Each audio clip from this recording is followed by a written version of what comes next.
Here is This Week in Louisiana Politics. Good Sunday morning to you. I'm Fred Childers. Thanks for joining us for This Week in Louisiana Politics on your local election headquarters. Let's get started. Louisiana's 10 Commandments law was back in court this week as the Fifth Circuit Court of Appeals considered arguments on whether the law should be allowed to move forward. Capitol reporter Shannon Hecht brings us the details.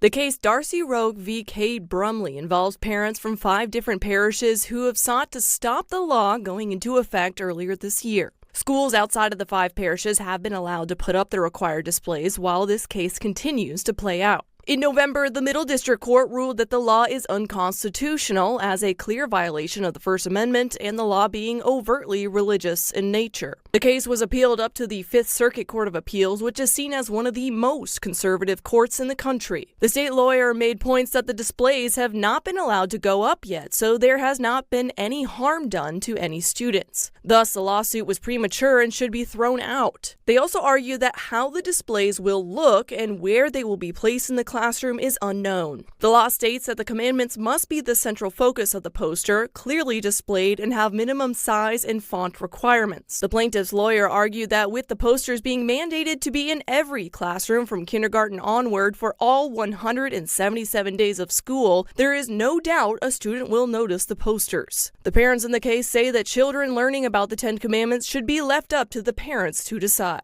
The Thursday hearing was not on the merits of the case and focused on the appeal of the preliminary injunction from the lower court. Now both sides wait for the judges to make their decision. For your local election headquarters, I'm Shannon Hecht.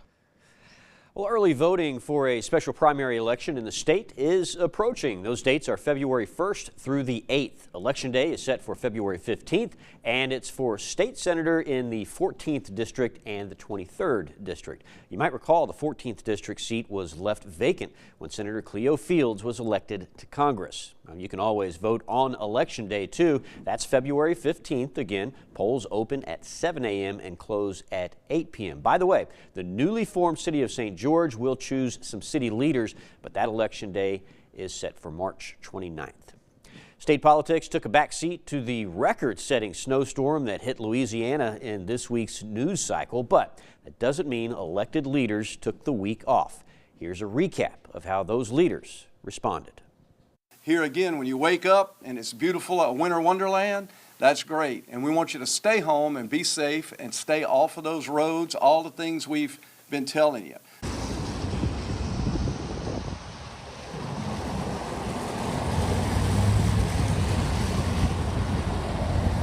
And while Sharon and I left D.C. very early this morning and were unable to make the inauguration ceremony, I want the citizens of the state to know that their safety is a top priority of mine. We've been pre-staging salt and de-icing agent the last couple of days. We'll be watching the weather.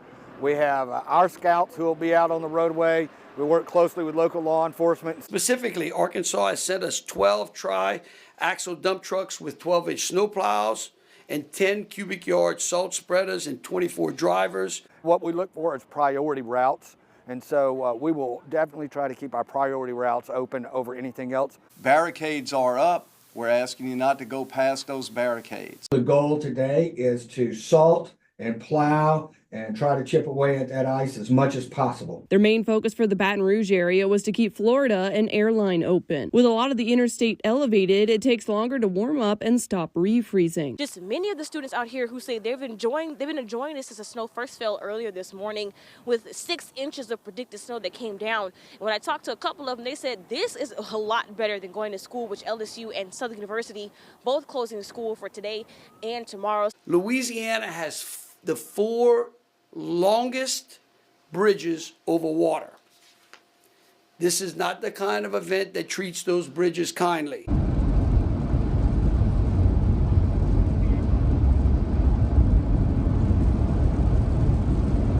Shelter, food, even coats and blankets that the Red Cross have provided for us. So whatever the needs are, that's what we are here to do.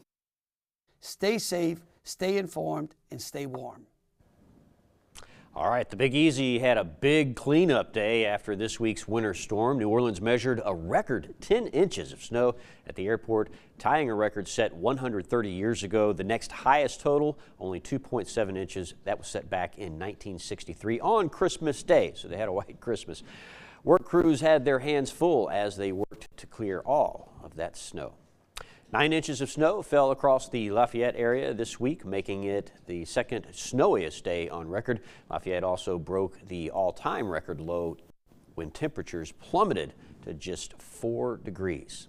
While we were celebrating the snow, Carnival was celebrated in the nation's capital. Take a look. This year's King and Queen of the Washington Mardi Gras met for a toast in D.C. to kick off 3 days of revelry. The king this year is Rico Alvindia, a New Orleans attorney who's a Bronze Star Iraq War veteran.